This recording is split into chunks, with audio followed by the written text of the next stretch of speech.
The town of New Braunfels had always clung to its quiet charm, the kind of place where nothing ever truly changed. But that illusion shattered one autumn morning in 1980, when the town's beloved mayor, Harold Whitaker, and his 10-year-old daughter Phoebe vanished without a trace. They were last seen smiling, walking hand in hand out of the country club after a golf outing. Witnesses later recalled they'd stopped for sodas and snacks at a local gas station. That was the final footprint. After that, the silence was absolute.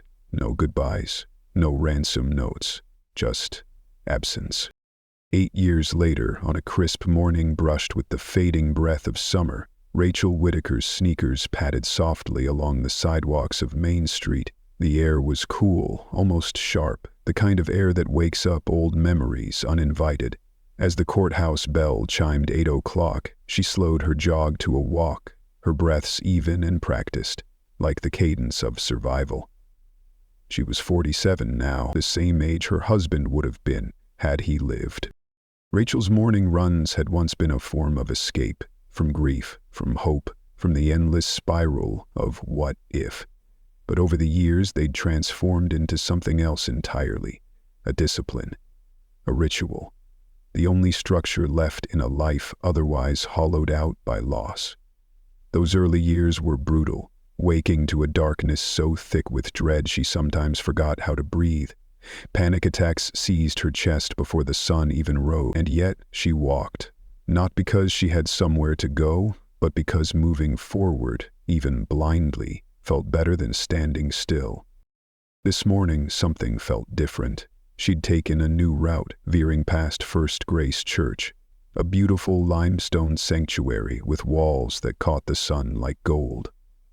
It was supposed to be comforting, sacred, but today something was wrong. Police cruisers flanked the entrance. Their lights were off, but the urgency in their stillness was louder than sirens. Construction equipment was scattered awkwardly, abandoned mid-tack, as if everyone had suddenly stopped and fled. Rachel's pulse began to race. She approached a couple loitering near the yellow tape, their eyes wide with morbid curiosity. "Do you know what's going on?" she asked, her voice calm despite the tremor rising in her chest.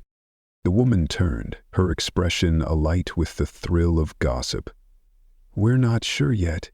They just started renovations on the church yesterday. Could be old artifacts, bones maybe. Who knows what's buried under places like this?" Rachel barely nodded. Her eyes were already scanning the scene. The officers weren't meandering. They were moving with intent. She spotted someone she knew. Detective Hans Carson, a man who had walked beside her through the worst chapters of her life. He caught sight of her and his face changed. The practiced detachment of a professional cracked. What leaked through was something closer to anguish. "Mrs. Whitaker," Hans said as he hurried to her, his voice catching in his throat. "We've been trying to reach you, called your house, sent someone out." "I was walking," she replied quietly. Her voice was tight, her mouth suddenly dry. "Hans." "What's happening?" Hans hesitated, then looked her dead in the eye. That alone told her everything. He was trying to be gentle. That meant it was bad, unimaginably bad. "We found something tied to your husband and daughter. We need you to come with us, for identification." The world tilted.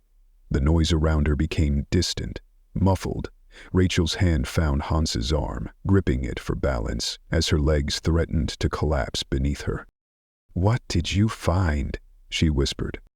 His reply was silence, the kind that swallows hope.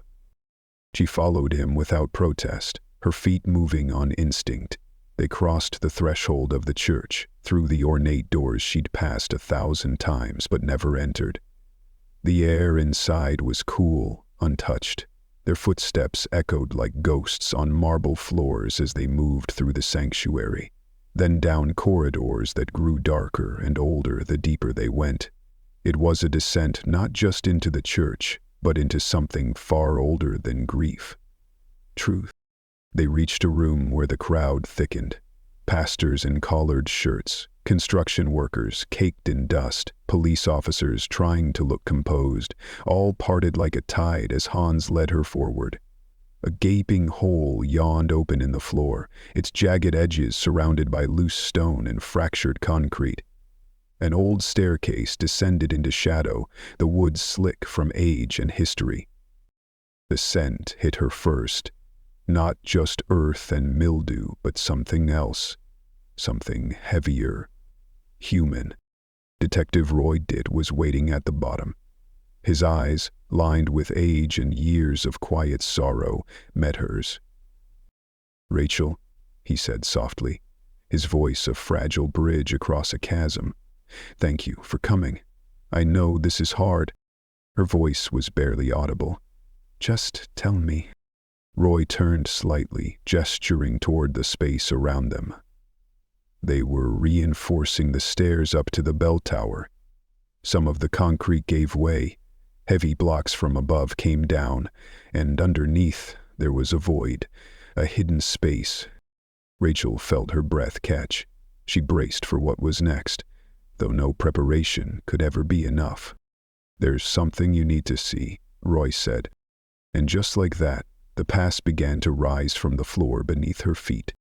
"The flooring gave way," Roy said quietly, pointing to the jagged hole beneath their feet, "and revealed a hidden chamber, one that doesn't appear on any church blueprint." Rachel's voice trembled, her mouth dry. "Hidden? What do you mean, hidden?" "This room," Roy gestured around them, "was completely sealed off.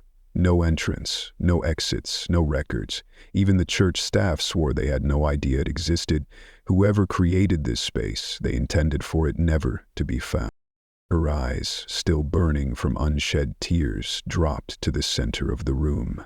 There, surrounded by broken stone and dust, was an oil barrel, huge, industrial, out of place in a house of worship.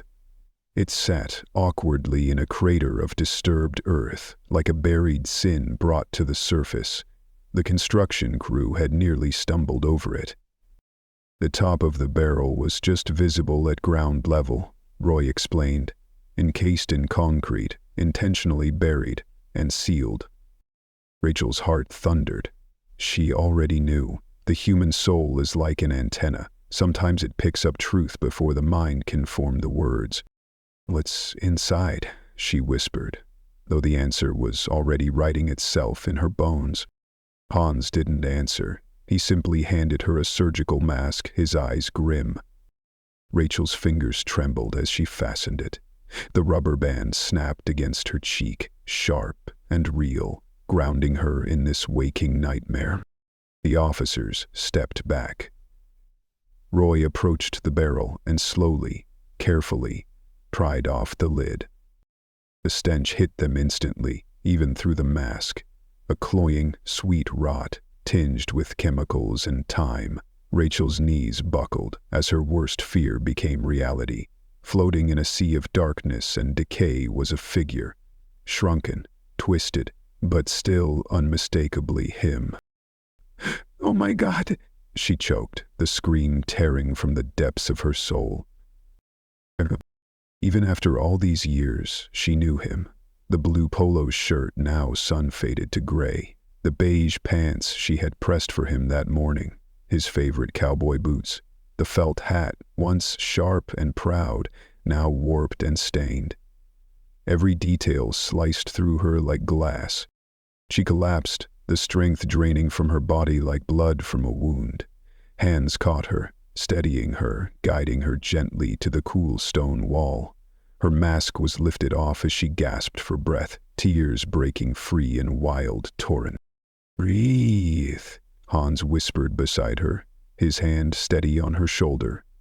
"Deep breaths, Mrs. Whitaker. That's it. You're doing fine." But nothing was fine. 8 years of praying, hoping, imagining the best while fearing the worst had all led to this. Her husband entombed like a forgotten relic beneath sacred ground. A part of her had clung to the hope that maybe, just maybe, they had run away, that there was a reason, but there had been no escape. Just Silence. A concrete grave. "Phoebe," she gasped between sobs. "Did you find my Phoebe?" Roy's voice was gentle but no less devastating. "There's no sign of her. I'm so sorry, Rachel. He's the only one we found." The words crushed her chest like a vice. One answer, 1,000 new questions. Her daughter, still missing, still lost in that void of not knowing. Roy knelt beside her. "I know this is too much, but this evidence, this breakthrough, it could finally lead us to whoever did this. And with your help, we may finally get justice for Harold." She nodded slowly, mechanically, then rose to her feet and forced herself to look once more into the barrel. It was Harold. There was no question. "It's him," she said, her voice steady now. "Harold Whitaker, mayor of this town, my husband." "We'll need to perform a full examination," Roy said. "Being sealed in like that, the preservation is significant. There may be clues, signs of trauma, time of death. We'll bring in forensic anthropologists to handle the analysis." Rachel swallowed hard. "Do you really have to take him apart? Isn't DNA testing an option?" Roy sighed. "I wish it were that easy, but DNA, it's still experimental. The first case to use it just happened last year. It's slow, expensive. Only a few federal labs are equipped." She nodded, tears slipping down her cheeks. "Do what you need to, but promise me, I want to bury him, properly, with dignity."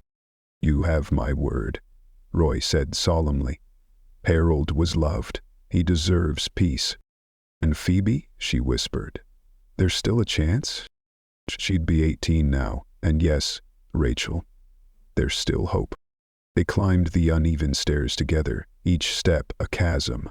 The light from the stained glass above was soft and beautiful, but in that moment it felt cruel, obscene, like color in a world that had gone gray. A priest approached, his eyes full of sorrow. "Mrs. Whitaker, I am so deeply sorry. If you need anything, prayer, conversation, I'm here." But before Rachel could respond, another voice cut through the hush. Mayor Clyde Rennick, smooth and polished, arrived with the confident urgency of someone used to the spotlight. "I came as soon as I heard," he said, his face a mask of professional sorrow. "This is devastating, truly." "Mayor Rennick," Rachel acknowledged, her voice flat. "Your husband inspired me," he said smoothly. "His vision, his commitment. I wouldn't be in this position without him." He turned to Roy. "Detective, I'd like a word. This case is a top priority for the city." Rachel drifted away, down the center aisle of the sanctuary, and dropped into a pew. She stared up at the cross, her hands clenched, her heart cracked. She remembered Phoebe's doodles during service, Harold's firm grip during prayer, all gone. The door creaked behind her. Hands appeared. "We're ready to take you home." "Thank you," she said, rising on legs that barely obeyed. Outside, Mayor Rennick intercepted her. "Let me drive you," he offered. "We're headed the same way." Rachel hesitated, then nodded.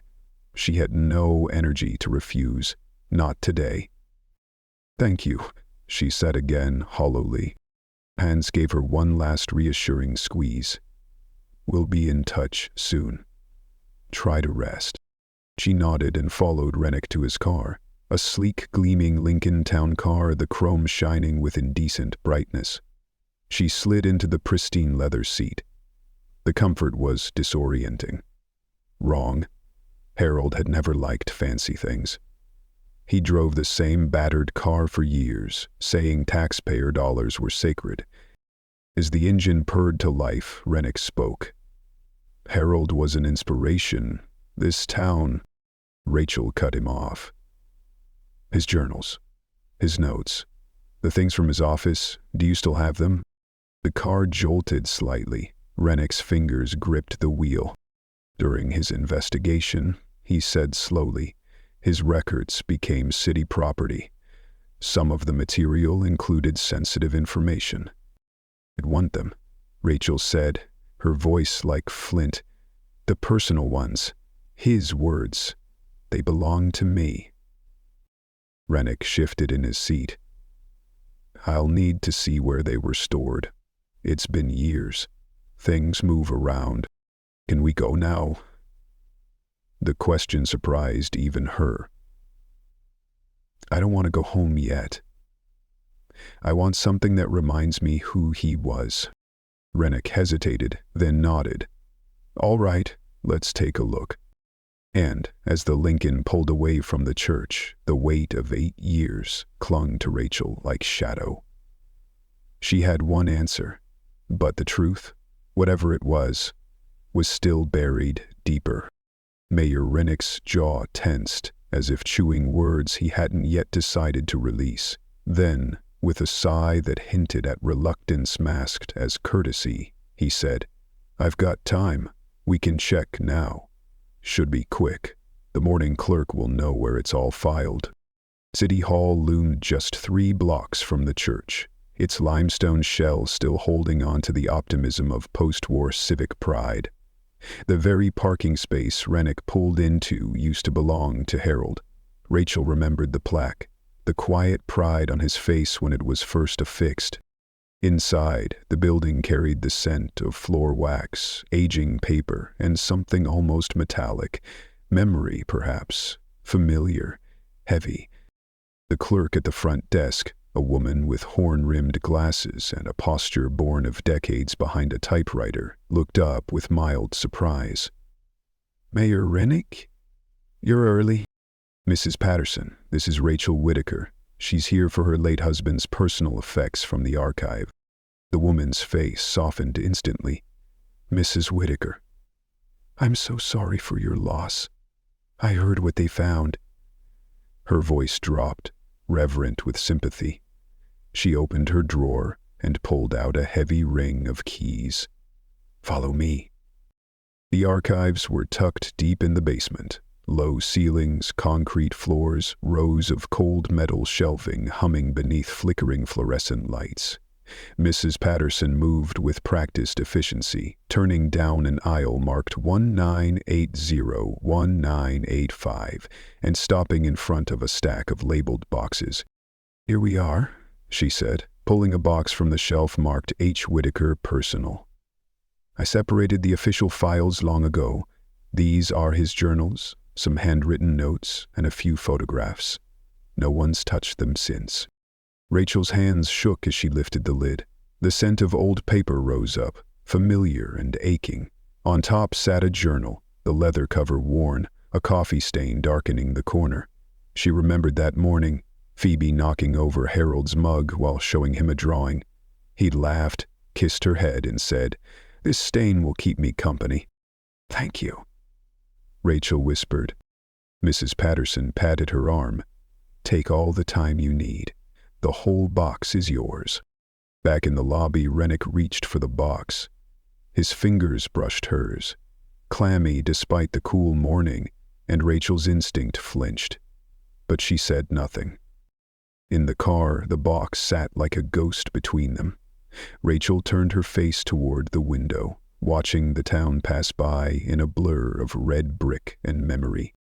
"I hate to trouble you more," she said softly as they neared downtown, "but could you drop me at the library instead? I can't face going home, not yet."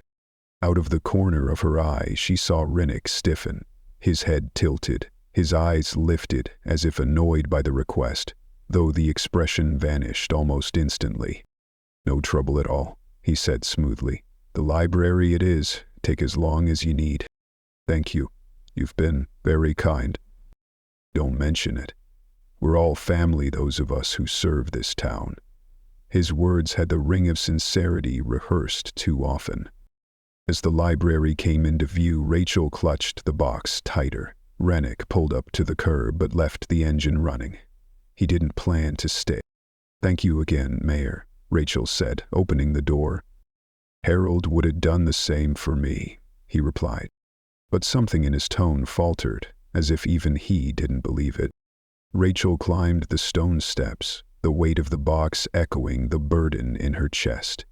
The heavy doors creaked closed behind her, muffling the outside world. Inside, the familiar smell of old books and lemon oil wrapped around her like comfort. Mrs. Hendris, the librarian, looked up from the circulation desk.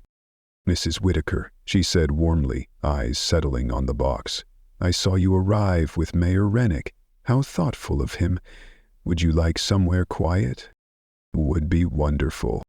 Mrs. Hendris led her through rows of card catalogs and dusty microfiche readers to a study room in the back. A single table beneath a garden-facing window awaited. Take your time, the librarian said gently, closing the door behind her. Rachel set the box down with reverence and sank into the chair. Her fingers hovered over the journals before she touched one, then another, like a ritual. The most recent, labeled 1980, called to her. She opened to the first page, but Harold's handwriting blurred before her eyes. She squinted, held it close, then at arm's length, still no use. Of course, her reading glasses still sitting uselessly on her nightstand. She checked the small wallet tucked in her shorts pocket and stepped back into the main room. Mrs. Hendris was helping another patron. I'll be right back, Rachel said softly. Need to grab reading glasses. There's a pharmacy 3 doors down, the librarian offered, displays right at the front. Rachel stepped into the sunlight, blinking at the brightness, then froze. Mayor Rennick's Lincoln was still parked at the curb, engine off now, but no sign of the mayor. Odd, she'd assumed he'd gone straight back to work. Inside the pharmacy, the bell didn't chime. Fluorescent lights buzzed overhead. The store stretched back into dim shadows. No one stood at the counter. A cup of coffee sat beside the closed register, steam long gone. Rachel approached the glasses rack and selected a pair, plus 1.5, her usual. She tested them against a magazine cover. Good enough. Hello? She called. I need to pay. Silence. Excuse me, she said, louder. Still nothing. But someone had been here recently. She hesitated, then moved behind the counter. A narrow hallway branched off to a set of office doors. From behind one, voices leaked out. Your boss needs to handle this properly, a man's voice said, low and tight. We didn't know, replied a younger voice, nervous. It's safe here, right? Rachel froze, the reading glasses clenched in her hand. The voices meant nothing out of context, but the tone, the urgency, crickled her skin. She raised her hand to knock. The voices stopped. A moment later, the door opened. A thin man in a pharmacy coat stepped out. His name tag read, Dale. Oh, Rachel blinked, stepping back. Sorry, I needed to pay for these. Over Dale's shoulders, she saw the office, and sitting inside, cold and composed, was Mayor Rennick. Their eyes met. Rennick's expression froze for a half-second, then the politician returned. He stood, smoothing his tie as if nothing had happened. Rachel, he said smoothly, stepping forward. What a coincidence. Just a routine inspection. Health regulations, you know. The look he gave Dale could have turned water to ice. Dale cleared his throat. Yes, sir, all in order, sir. He hurried to the register. Rachel followed numbly, still holding the glasses. She fumbled for her wallet, but Rennick's hand extended a crisp $20 bill before she could move. Please, he said. Let me. They're only $3, Rachel protested softly. It's nothing, he replied, voice calm but firm. Just reading glasses. He pressed the bill into Dale's palm with quiet finality. Rachel noticed Dale's eyes widen. $20 for $3 glasses? Keep the change, Rennick added, his tone carrying more weight than courtesy. Dale nodded quickly. Yes, sir, thank you, sir. And as Rachel walked out, glasses in hand, something inside her stirred. Not quite certainty, but close. A sliver of doubt with sharp edges. Something was wrong. Rennick turned to Dale with a sharpness that betrayed his calm exterior. His voice dropped, low and firm. Check the expiration dates. All of them. You remember what we discussed? Dale swallowed, his Adam's apple bobbing. Understood, Mayor. Rachel followed Rennick out into the blinding sunlight. The paper bag with her new glasses crinkled softly in her hand. The sharp contrast of light after the pharmacy's dim interior made her squint instinctively. Thank you for the glasses, she said, not sure what else to offer. Think nothing of it. Rennick's political smile returned, polished and distant. I've got to go. City business never sleeps. He strode off, quick and purposeful, toward his Lincoln. Rachel lingered behind, her unease swelling like a tide. What kind of health inspection involved closed-door conversations and a $20.00 tip for $3 glasses? Shouldn't there be designated departments for that sort of thing? Take care, Rennick called over his shoulder, already reaching for the car door. The door slammed harder than necessary. A sharp metallic clink followed, small but distinct. Something had hit the pavement. Rachel glanced down and spotted a glinting object by the curb. A key, brass, modern, but curiously unmarked. No keyring, no tag. She bent and picked it up, the metal hot against her fingers from the sun. It must have slipped from Rennick's car when the door slammed. She rushed forward and tapped on the tinted glass. Rennick was inside, phone pressed to his ear, his face twisted in a private anger. He caught sight of her, waved dismissively, then accelerated away. Mayor, she called, but the Lincoln was already rounding the corner. Rachel stared down at the key. Something about it felt heavy. Not just physically. There were no markings to indicate what it opened. But it didn't feel ordinary, certainly important enough for someone to want it back. Inside the library, Mrs. Hendress looked up. Can I help you, dear? Could I use your phone? I need to contact the mayor's office.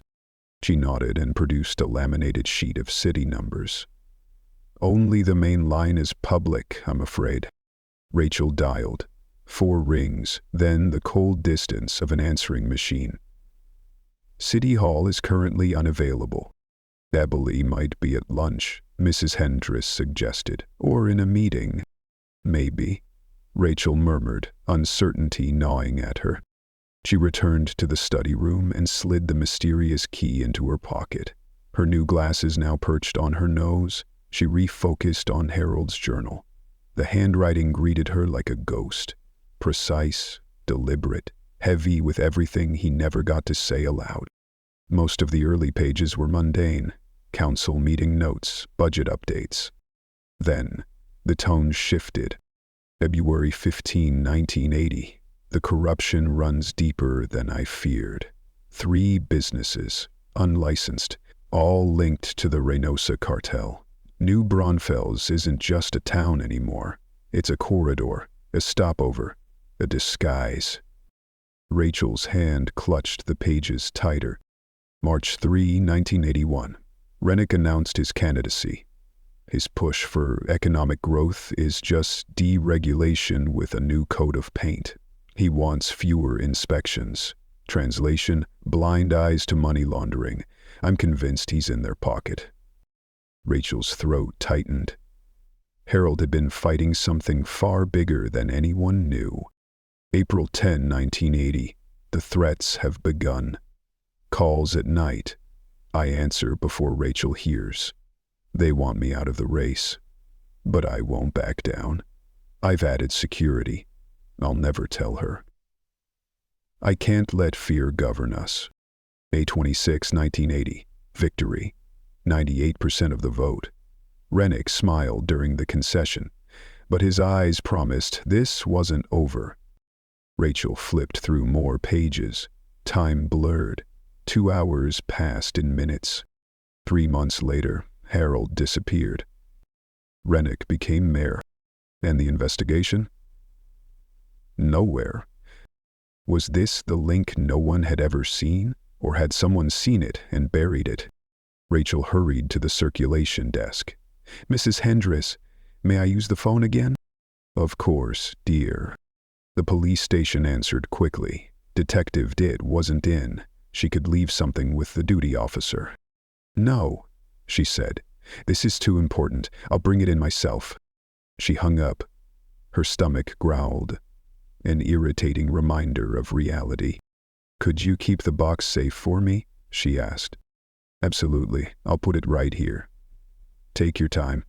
Rachel stepped out into the blistering heat. Food, then police. She craved quiet. Not a diner full of laughter and clinking forks. Just stillness. She remembered a small place west of the library, a modest diner popular with nurses and retirees. She made her way there, moving slowly, mind whirling. But 2 blocks down, a boy darted out from between cars. He couldn't have been more than 8. Brown skin, tangled hair, panic in his eyes. "Senora, please, my friend." "They're hurting him." Rachel blinked. Her first instinct screamed caution.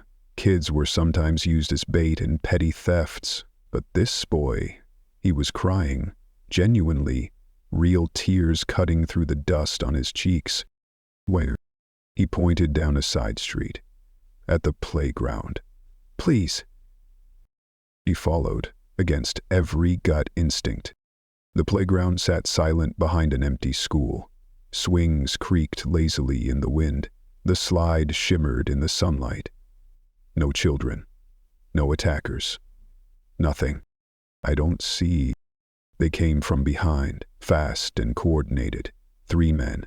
Not teenagers, adults. Their eyes sharp, purposeful. The boy was gone, like smoke. "No!" Rachel tried to run, but hands grabbed her. She screamed. They weren't striking. They were searching, patting her down, checking every pocket. "Got it," one barked, holding up the brass key. "Take her," another ordered. A third pulled out a brown bottle in cloth. "Chloroform." Panic burst into adrenaline. Rachel kneed one man hard, spinning free. Her hand found the small canister in her waistband. Pepper spray. She fired. The man with the cloth screamed, blinded. The others recoiled. She sprayed again, spinning, catching all 3. The key dropped. She dove, grabbed it, and ran. Her breath burned, legs flying. She screamed for help. 2 men loading a truck turned. "Halt." "They tried to grab me." They followed her back. But the playground? Empty again. "Lady, you all right?"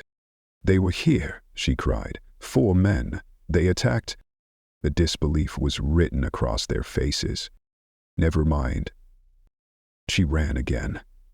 Only when she reached Main Street, filled with the mundane bustle of everyday life, did she slow to a walk. The library door had never looked so welcoming. Mrs. Hendris gasped as she stumbled inside. "Mrs. Whitaker, what happened?" Rachel told her everything, broken, breathless. The key, the trap, the attackers. Mrs. Hendris studied the key under her desk lamp. "Look here. That's a Chi Rho symbol, early Christian, worn but unmistakable." "Chi Rho," Rachel repeated, dazed. "First 2 letters of Christ in Greek. It marks holy sites, churches, or crypts." They stared at one another. "Why would men attack me for a church key?" Rachel whispered. "And if it belonged to the mayor, why not just ask for it back?" A silence fell between them, heavy with implication. And somewhere beneath that silence, the truth was stirring. "Unless he couldn't ask," Mrs. Hendris said slowly, voice dipped in realization. "Unless having that key traced back to him would raise questions he doesn't want anyone asking." Rachel's pulse pounded in her ears. Harold's journal entries. The key, the ambush in the park. It all twisted together like a web she hadn't even known she was caught in. Someone had wanted that key enough to drug her. What had Harold stumbled upon all those years ago, and why was it still dangerous now? "I'm scared," she admitted, her voice cracking. "What if they come back? What if this isn't over?" "You need to go to the police," Mrs. Hendricks said firmly, no hesitation. "Right now. Tell them everything. Maybe they can identify the key, figure out what it opens." Rachel nodded, shakily pushing to her feet. "Will you call me a cab? I don't feel safe walking." Mrs. Hendricks was already reaching for the phone. Of course. Within minutes, a yellow taxi pulled up to the curb. Rachel gathered the box of Harold's belongings again, holding it like a shield across her chest. "Be careful," Mrs. Hendricks said, walking her to the door. "And call me later. Please. Let me know you're all right." Rachel nodded, too overwhelmed to speak, and slid into the back seat. "Police station, please," she told the driver. As the library faded behind her, she kept the key tight in her fist, as if letting go would mean losing everything she'd just fought for. Whatever it opened, someone was desperate to keep it locked. The police station smelled of scorched coffee and old floor wax. Rachel placed the box on the front desk with a thud that echoed through her chest. "I need to report an assault," she said, breath still uneven. The desk sergeant looked up. Young, maybe early 20s, with a crew cut that hadn't yet lost its academy polish. His nameplate read P. Martinez. "Ma'am, are you hurt? Do you need medical attention?" "No, I'm all right. I got away." Her voice was a tightrope. And then she told him everything. The key, the boy, the ambush, the chloroform. She spoke quickly, the words tumbling out, barely pausing for breath. Martinez took notes, nodding at first, but his expression shifted as she continued, skepticism creeping in around the edges. "You believe Mayor Rennick sent these men?" "Don't know what to believe. But the key fell from his car. Who else would know I had it?" Martinez put down his pen. "Mrs. Whitaker, that's a serious accusation. Just because it appeared to fall from his car doesn't mean it belonged to him. Consider this. Maybe someone else planted it there. Someone trying to set him up. He opens his door, it falls, you pick it up, and now you're the target instead." It sounded plausible. Too plausible.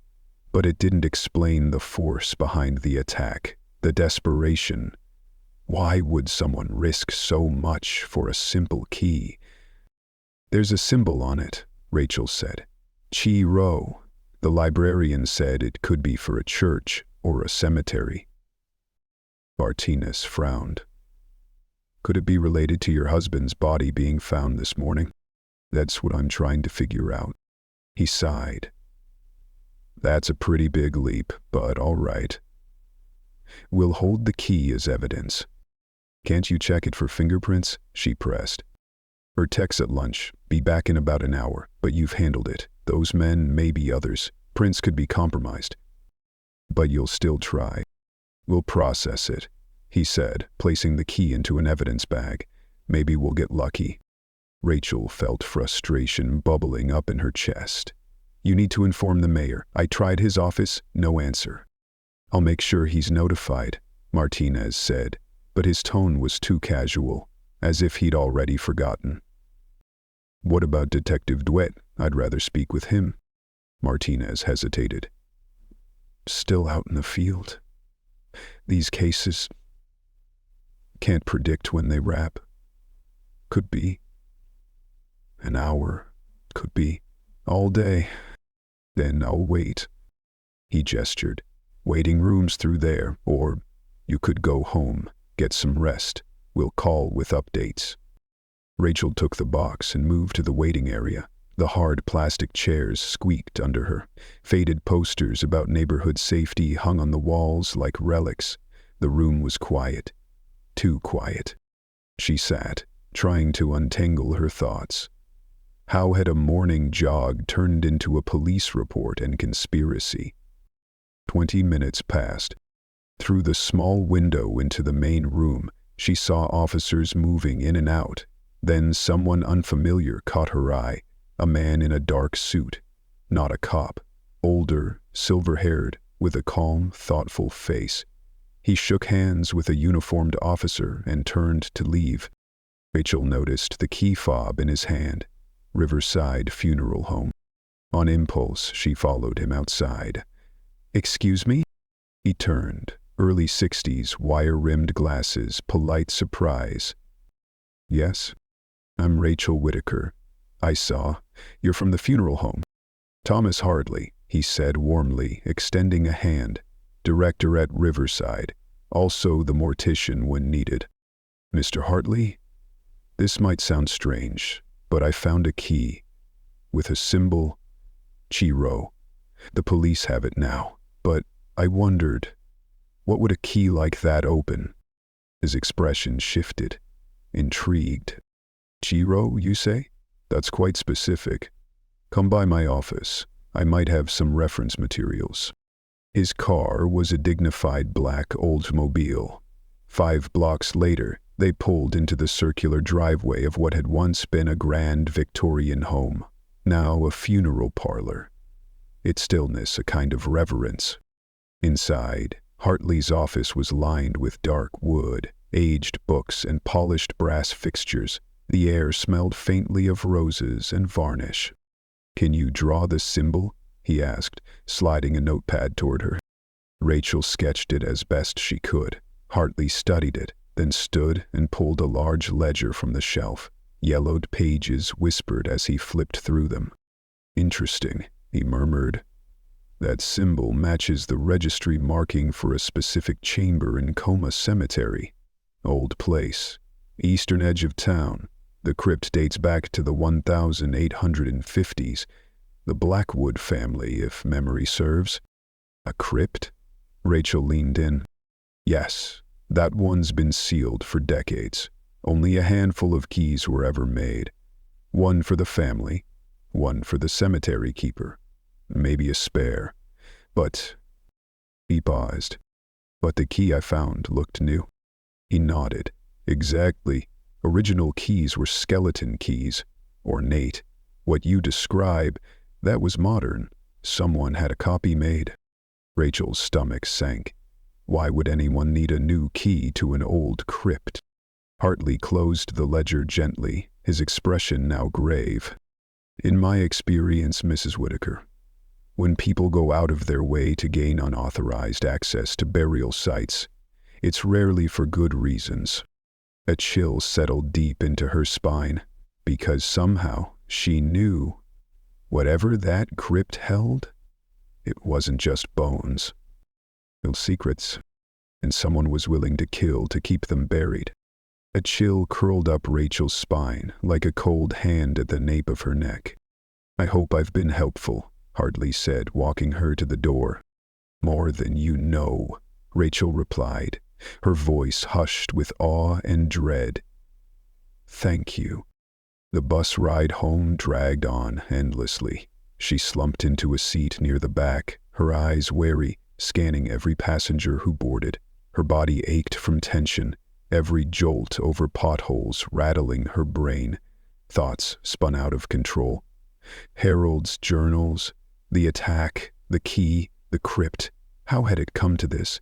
Just this morning she was jogging, and now she was afraid to sit alone in her own house. The sky was bruised with twilight as she reached her front door. The key resisted the lock. It always had when Harold didn't oil it. He had handled the small things, the quiet things. Now even that weight was hers to carry. Inside, she placed Harold's box down and moved through each room in a ritual of fear. Door locked, dead-bolted, kitchen door checked, all windows latched tight. But it felt meaningless. What good were locks against the kind of people who planned abductions in broad daylight? She sank onto the sofa, her jogging clothes damp and clingy, the house too silent. Sunlight painted golden bars across the floor through the blinds, then turned orange, red, gone. Still, she didn't move. She didn't eat, didn't change. Time slowed to a crawl. Only Hartley's voice echoed through her. Why would someone make a modern key to a sealed crypt? Why, indeed? Darkness crept in, and the house, once her sanctuary, became her cell. Each creak of the floor, each car passing by, made her pulse jump. She couldn't stay. She stood, sudden and certain. She would go to the police station, see Detective DeWitt, demand answers, demand protection, no more waiting, no more silence. Her keys hung on the hook by the garage door, her car, her choice, her freedom. The 10-minute drive passed in a blur of muscle memory and fear. She had driven this route so many times after Harold and Phoebe disappeared, gripping the wheel until her knuckles turned white. Now she drove it again, the weight of history pressing down on her. As she neared the final turn, headlights lit up the police station lot, and her heart lurched. Mayor Rennick, standing beside his Lincoln, talking to someone. Officer Martinez. She didn't turn in. Her foot eased off the gas. Instead, she rolled by slowly and made a U-turn down the block. Parking quietly behind a delivery van, she watched. Martinez handed Rennick something. Small. Metallic. Her gut clenched. A key. The evidence. Rennick pocketed it and got into his car.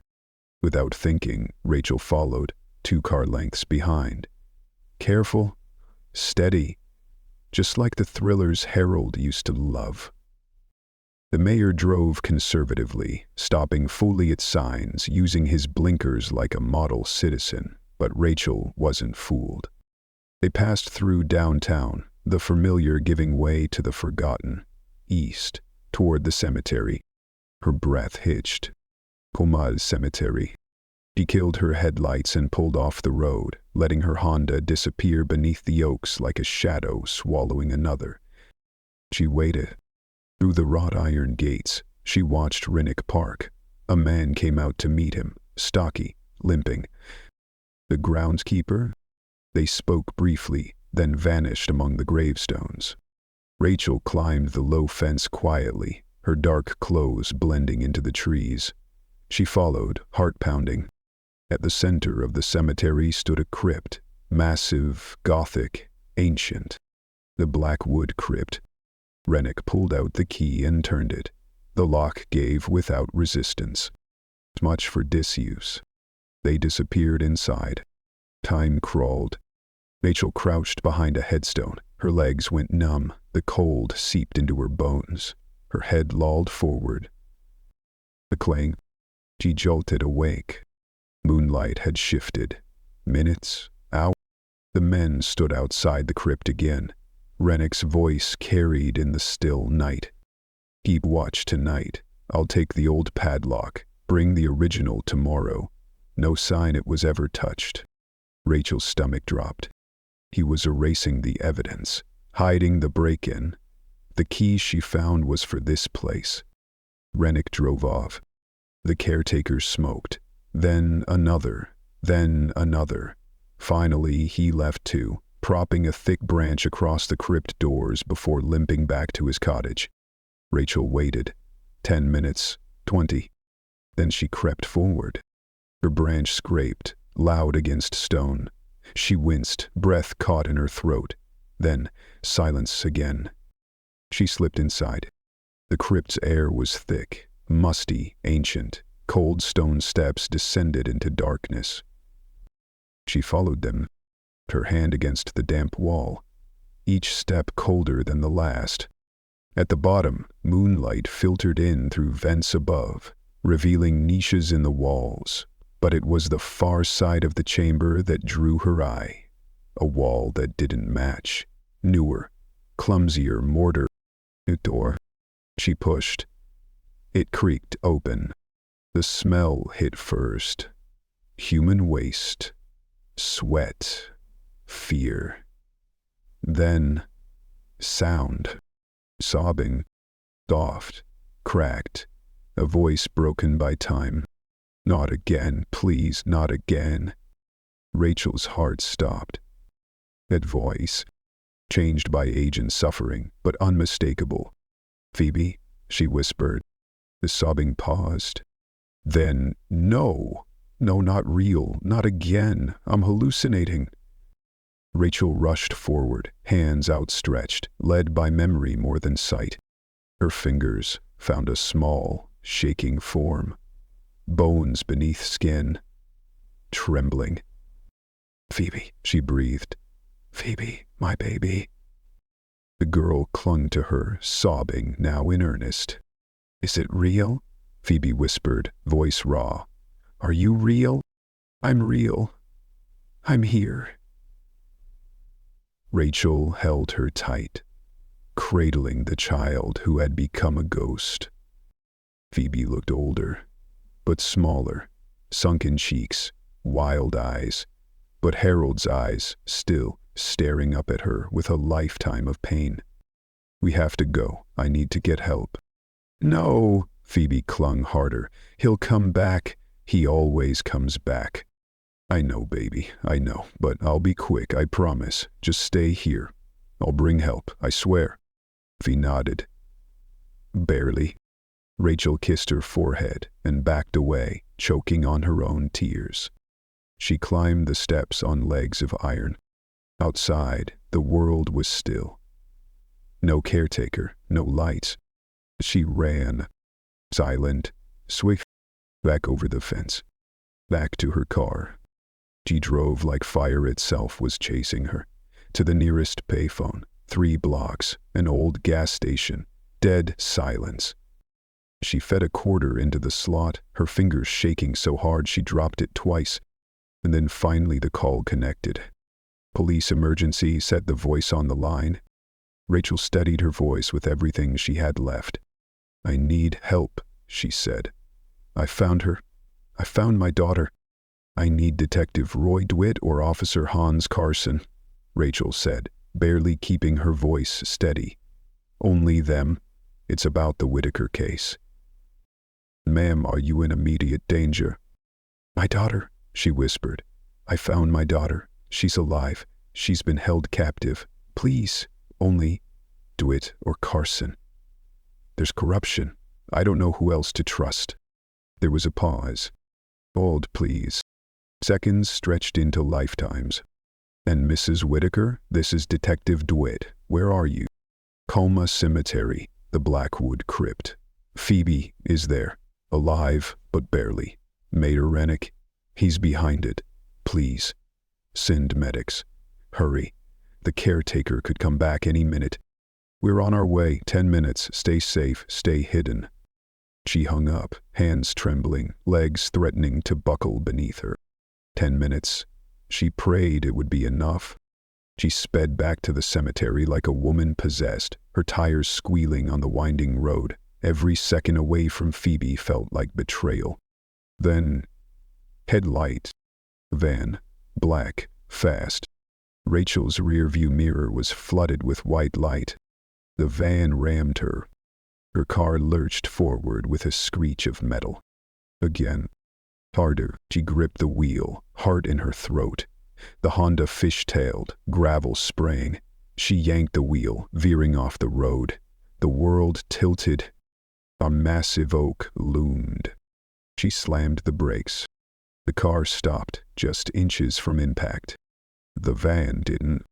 It sped ahead, disappearing down the road toward the cemetery. Phoebe. Rachel spun the wheel and floored it, engine groaning, her hands white-knuckled on the wheel. When she reached the cemetery, the chaos had begun.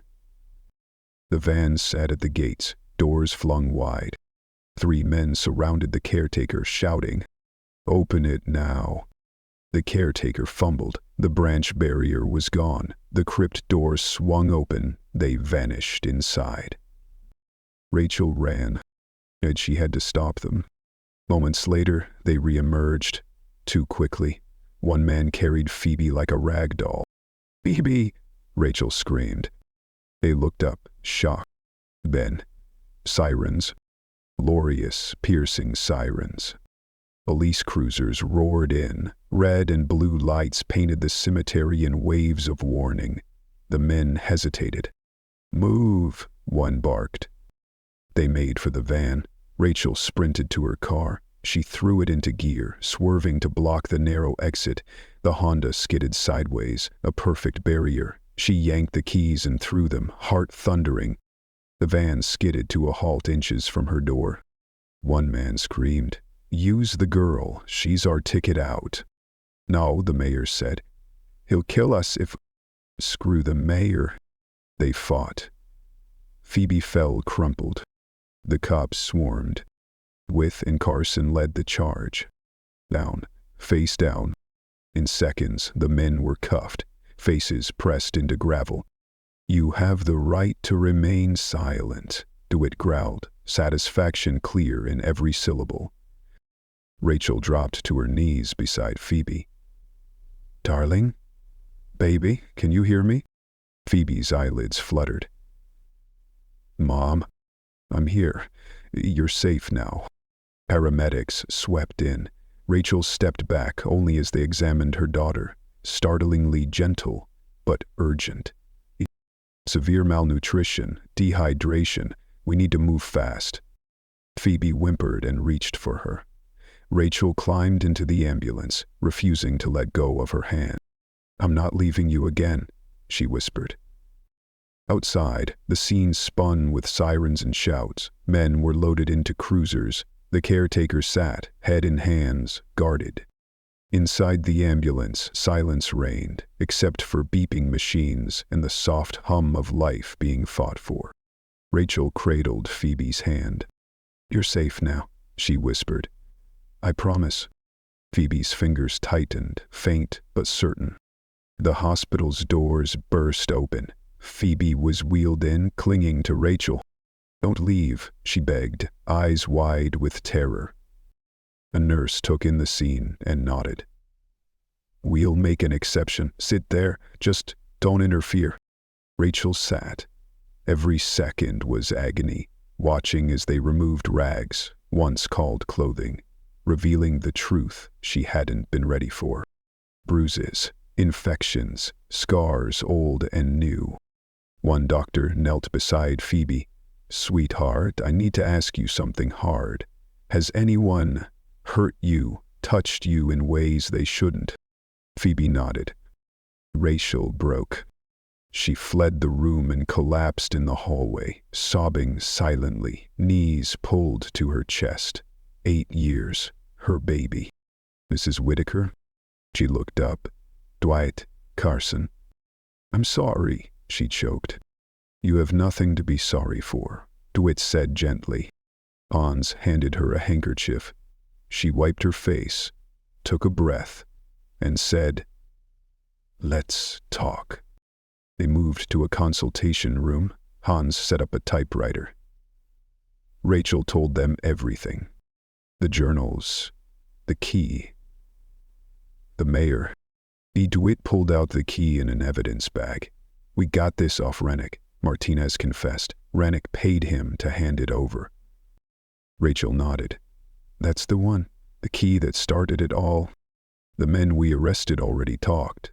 Rennick ordered Phoebe moved tonight, ordered you silenced. That pharmacy?